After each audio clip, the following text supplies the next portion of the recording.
Joining us now, the Alamogordo athletic trainers and the head athletic trainer at Alamogordo High School, David Maldonado. David, how you doing today, man? Good, Charles. How about yourself? Not too bad. If you want to introduce the four ladies that you brought along with you today. So we got three seniors and a sophomore. Our sophomore is Aracely Romero, Sarah Martinez, Rachel Sukup, and Ashley Huebner. All right. Ladies, how you doing today? Good? Yeah, we're doing good. All right. Happy to have you here. David, I mean, you guys are busy all year round. I mean, we say the same with your group, same with the cheerleading group. I mean, you guys are always doing something, it seems like. You know, how's this year been for you in terms of the amount of kids that are involved and how you feel like the program has gone this season? We started around like 20-something, I think, and right now we're down to 12 because we lost a couple athletes doing other sports. But it's actually pretty good so far. We got a lot of returners.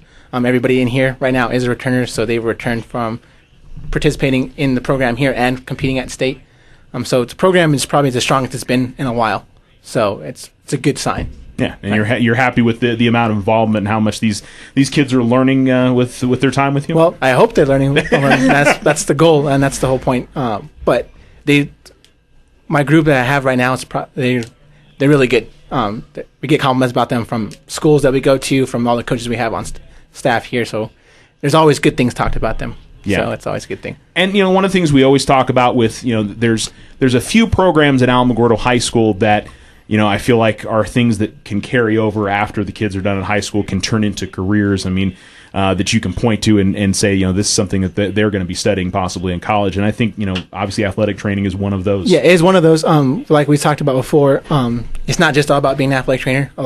Most of these girls in here are not going to be athletic trainers, but they're going to be in medicine at some point of some sort. So it's a good way to get their feet in the field and understand what actually goes on. So even if it's just patient care itself, knowing how to deal with somebody, talking to somebody like this, normal, it's easy, but if someone's in pain, trying to get some answers out of them, it's a lot more difficult. So they get to see that, and sometimes they even get to do that and talk to the athletes when they're in pain. Yeah, absolutely. Aracely, I mean, is that something that you're trying to get some experience here for something that you want to do after high school? Is that the way that you're looking at it? Yeah, it is. I do want to go into the medical field. I have been looking into the Army to be a combat medic, so that's something I do want to do, or even go to college for athletic training because I love doing it with the high school, and it's taught me a lot. Yeah. What do you feel like maybe you've learned the most? I mean, maybe it's not one specific thing or just an overreaching thing. I mean, what do you feel like you've learned the most in your time with doing the athletic training program? I've learned a lot, like just from like David and like how to deal, like he said, deal with patients, wound cares, just simple things like that. And even just like talking to people like under pressure, because you do have a lot of pressure, like especially like right before a game or like during the game when somebody's hurt, you have to get them back on the field as soon as possible. And it just it just helps you work under pressure. All right, very good. Sarah, I mean, what have you thought about what's coming up next for you after high school? I'm most likely going to go to NMSU and Cruces and nurse practitioner probably. Oh. You know, and I ask you the same question. I mean, what over your time in working with the athletic training program, what do you feel like you've learned the most about?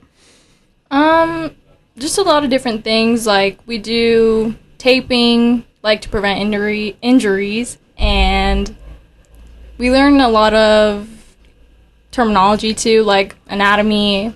It just comes from a whole bunch of different aspects, basically, of sports medicine, and it can help like with any career in medicine. I think makes you better prepared. You feel like whatever you may choose. Yeah. Yeah. Okay. Talking with Sarah, she's actually probably the best taper I've seen in the high school level. All right. She's actually where I could trust her to tape as just as well as if I was going to tape. Right now, she holds our school record. We always hold records for time. She's at 47 something. I can't remember exact numbers, but seconds. 47 seconds. Wow. 7 seconds to get an ankle tape job. So to get into the athletic training program at New Mexico State or UNM, you have to be under a minute. So she's well below that. So, but yeah, she's picked up tape right away and never seen anybody take to it as quick as she has. Anything you could attribute that to, that you've been so good at that, or just kind of came naturally to you? I just kind of did it. I don't know. I never did it before, and I don't know. I just tried it, and it was came easy there. To you. Yeah. All right. That's what I like to hear. Rachel, have you thought about what's coming up next for you, what you want to do after high school? I think I'm going to go to UNM, and I think I'm really considering pre-med. I think I want to be a doctor. Okay. Is any special field that you've thought about yet or not decided? I think I want to go into pediatrics. Okay. I really like to help kids. So, what stands out for you with your time with the athletic training program? I mean, what's what's been maybe the most rewarding part of working with David and working with all the people that you work with in the program? I think just the fact that you get to help people and become as close as you do, because you have relationships with the athletes and with people in the program, and just that just really brings it all together. Yeah, it stands out. Absolutely, I'm sure it does. Ashley, you're a senior as well. Where do you know where you're headed to college yet? Or I plan on attending UNM to study, to be an X-ray technician. Okay. Yeah. Very good. And do you feel like working the athletic trainer program that kind of gives you a little bit of a head start heading into that possibly? Yeah, teach me about bones and how to splint and all the terminology and how to work with people better than I used to. Okay. Yeah. I'll ask you the same question I did the other ladies. I mean, what stands out for you in your time with the athletic trainers that maybe you enjoyed the most, or that you feel like you've learned the most over the years with David? Just how to help people. Okay. Yeah. All right. Ashley so Ashley was actually a basketball manager. It was 2 years ago. We were in Roswell playing the first round of state, and Ashley was a manager. So after the game, we were driving to Farley's, and I was like, "Hey, Ashley, next year I want you to be a student athletic trainer." And she comes in, turns her application in, and that's what happened. Another thing about Rachel as well, she's maintained above a 4.0 above the whole time she's been in the athletic training program. So it's one of those things. We have a higher than most programs here. We have 3.0 or higher to be in the athletic training program. So she's even succeeded that by being above a 4.0. And then Aracely's one cool thing about her too, she was an 8th grader, and when she applied to the program, so she's been freshman, sophomore, she's probably going to be one of those few that actually get to be a 4-year letterman. So it's exciting for her as well. All right, that's pretty cool. See, and very humble as well. David's got all these extra things to talk about you guys as well. Got to bring that stuff out there. Something that also stood out to me this year, and I think the importance of athletic trainers and athletic training programs in high schools is what we saw at Volcano Vista when you had to help out Callista Jacob, is having somebody on staff and having people on staff that when a situation like that arises, I mean, because most of the time it's muscle, it's bones, it's things like that, but obviously something that certainly from the outside looked as serious as it was. Thankfully, Callista's okay. To have people on scene, I mean, how important that is for high schools across the country to have that. Right. That's so March is what's called National Athletic Trainers Month. So it's NATA, the National Athletic Trainers Association, puts it on. So it's kind of us trying to let the public know what we do and how we're important. So everybody knows that we tape ankles, we give water out during the games, all that basic stuff. But something like that, or emergency situation, that's where we're key, because Callista wasn't responding to anybody else, but as soon as she heard somebody that she recognized, because she's heard me her whole time here, that's when she started responding. So it's very being familiar with the athletes, that makes the medical process even better. So the NATA is trying to get us to say is that ATs are healthcare. So if you look at our shirts, they say ATs are Tiger Healthcare, because it's kind of showing off that, give you that Tiger twist for it. But NATA, athletic trainers, we're a huge deal, especially all the big schools in New Mexico. We have athletic trainers, but what we need to do is get the small schools. Like Coach Shock, he went up to Cloudcroft. I still get phone calls from him every day about, hey, can I take a look at this guy from Cloudcroft? I'm like, yeah, I can take a look at him, just send him down or whatever. Yeah. Or just even a basic, hey, so we had him sprain his ankle yesterday. I know how to tape him. Can you just send me a video on how to change it up a little bit or whatever? So something like that. Even Coach Hooper in Lordsburg. So this position needs to be in all small schools, hopefully at some point. But right now, the big schools are fortunate enough to have that position. Yeah, a little bit more prominent in the bigger schools, which obviously, hopefully, that will start to filter down to everybody. But and I think the other part about it is that time frame before maybe an emergency service can get to a football field or get to a basketball stadium like we saw a couple weeks ago.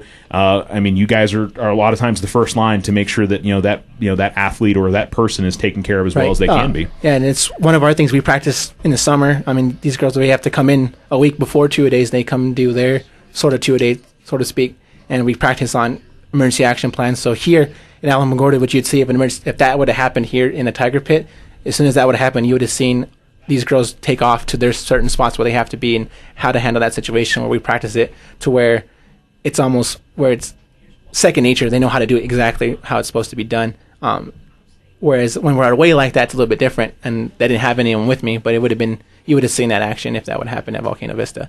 So they're also CPR. Most of them are CPR certified as well. So if I wasn't there, they could have handled that situation just as well as I could have.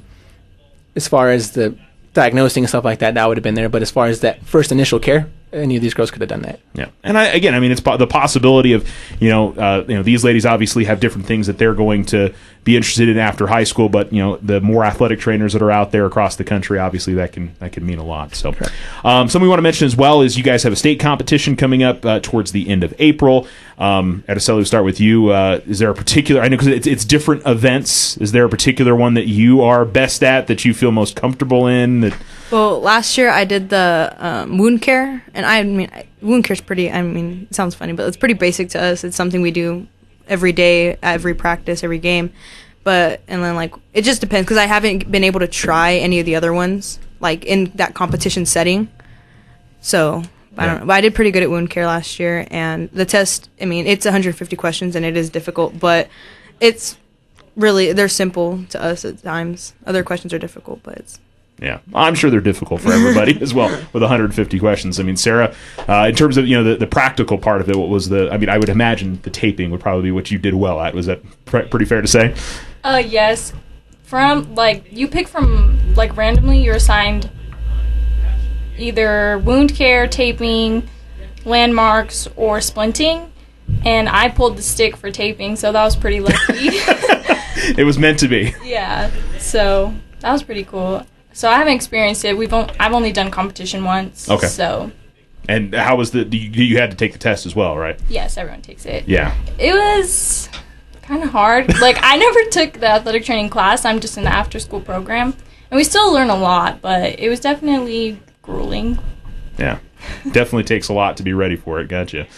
Rachel, what part of the practical did you get to do at state? I got wound care like Aracely did, okay, which is the easiest one. So I got lucky. You were pretty happy to get wound care when you drew that. Sure. All right. When they ask you to do wound care, there, what exactly are they asking you to do when you do it? There's a green mark on them somewhere, and they just say, cover this. And so, you got to disinfect it and then put on something and then cover it up and make sure it sticks when they move. So it's pretty simple to do. How'd you feel like you did on the test last year?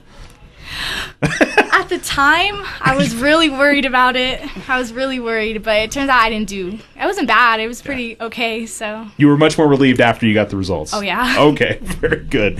And Ashley, for you, what part of the practical did you get to do? I got wound care. Okay, so you got to do that. Worked out okay for you on that one. And for the test part of it, it was hard, but... Yeah. Is there, of the practical stuff, was wound care, they say it's easy. Would you like a chance to do one of the other ones this year? I would like to do splinting. Splinting? Yeah. Okay, very good. David, what's the best way you found to kind of get the kids ready for the test? Is just them studying for so it? the test can be from anything. So it's from, any book from athletic training. So usually it was written by one of the professors at New Mexico State or UNM. This year it will be written by the student athletic training program at New Mexico State. So whatever they choose, whatever... So you never really know how much to study of what, but you kind of have to know a little bit of everything. And it's 150 questions, so the numbers are on your side. So if you know majority of it, you're going to be okay. And that's like the gatekeeper when it comes to competition. If you do really well on the test, then you're going to do pretty well. So like last year, I think we pretty much did really, really well. And then the test, I think we only lost to Centennial by 13 points, so that's 13 questions that anybody could have picked up, and we would have been a state champion. So we're coming for them this year. Definitely a little bit of a banter going between me and the athletic trainers from Las Cruces and Gadsden. They're just... It's one of those things that before, when Liz was here, she kind of stayed away from it, but before her, Rachel Moore was here, and so I just found out that she actually took a second place trophy when she was here. So I just found it when it was hidden somewhere in the athletic department. So I found it, and so we just display it now. So, but it's a good thing. So there has been a strength in athletic training programs at Alamogordo before. So the only thing we're missing now is just the blue trophy. So hopefully we add it this year. And it's going to be a little bigger competition this year because it's up in Albuquerque. Correct. Yeah. So last year we hosted. So metro schools hate to travel, and they hate not the individuals, but the schools hate sending them out. So, but this year, since it at Manzano High School, it's really easy for the APS schools to go. So there'll be more up there. So not to sound cocky or anything, but the southern schools are usually the stronger pro. So we competed against the strong ones last year anyways. So hopefully it stays that way for us. Yeah. You guys are feeling pretty confident. Right. Well, and the other thing is, you talked about the practical. You feel like everybody on the team should be able to know what to do with the practice. The test is going to be hard, but the practical part of it, you're high expectations. Yeah, the practical part is what they do every day. So if the only reason they would mess up is if they just freak out during the test. But all of them have been there now, so they know how it is. And their first time they got a red trophy, so now it's like, hey, you guys set the bar high last year, so there's only one more step above us. So there you go. Ladies, I mean, we'll start on this side of this. Right? I know she's so excited for me to start with her, Ashley. Is there a particular sport that you enjoy, working the field for throughout the season, or it doesn't really make a big difference? I like to do football because it's interesting and a lot of stuff happens, so you can actually do stuff. Yeah, it's a little. Football seems to be a little bit more busier than the other sports, at least from what I can tell. So, Rachel, how about you? Football too. Football. We get to be out there with them every day, and there's contact, so there's a lot more injuries to deal with. Yeah. Of course, we're not rooting for the injuries, but there's definitely more for the kids to do. Sarah, how about you?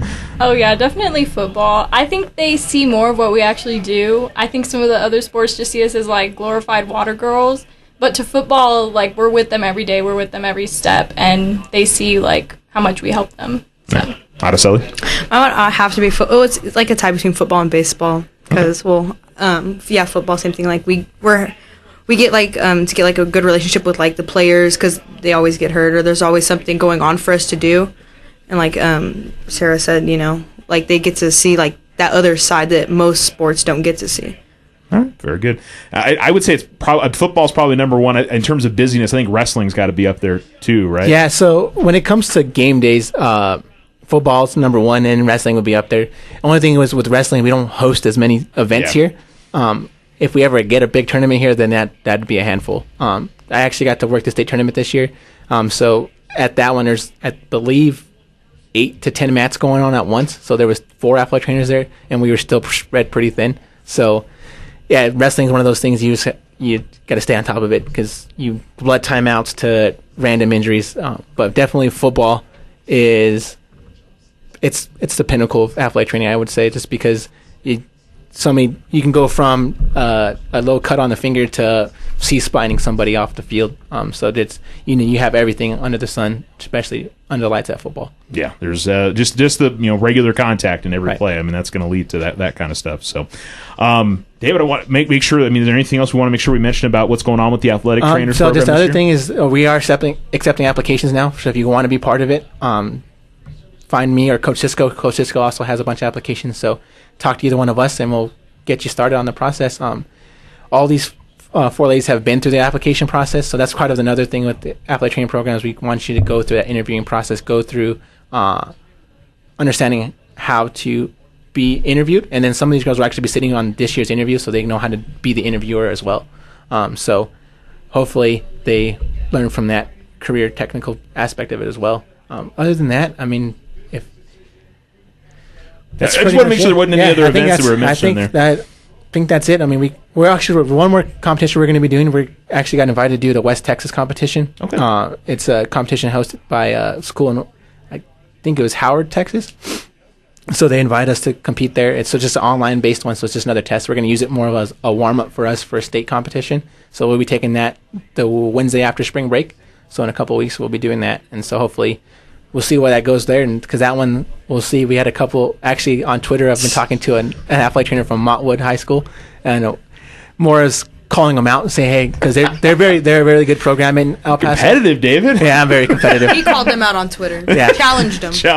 So some of those guys are alumni from Aggie alumni.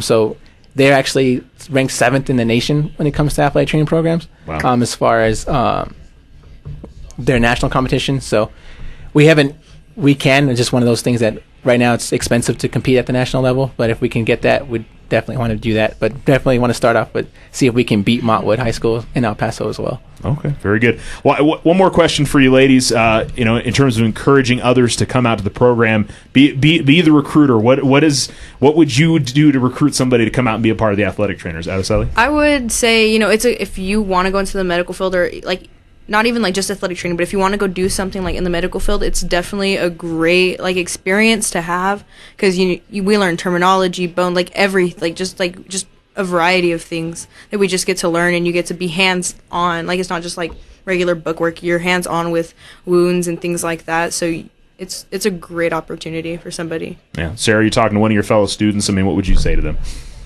Definitely, like Aracely said, like the medical aspect is really good, but also you just learn to form new relationships. Like, we're always together, so it's kind of like you form a separate family. It just takes up a lot of time, and so you're always with these girls, and you form, like, strong bonds with them, so. All right, very good. Rachel, how about you? I mean, what would you say to somebody to become a part of this athletic training program? If you're just looking for a way to get involved in school, and it's a great program. You make great friendships. There's so much knowledge to be gained. It's great. Okay, very good. And lastly, Ashley. Well, if you don't know what you want to do in college, this could help you. And also, if you're like not talkative like me, it could help you. Yeah. A little bit and learn how to work with people. And David makes you come over here and talk on the radio. All right, ladies. Thanks for coming in. Best of luck at state coming up next month. David, appreciate it. Thanks, Charles. Thank you. Thank you.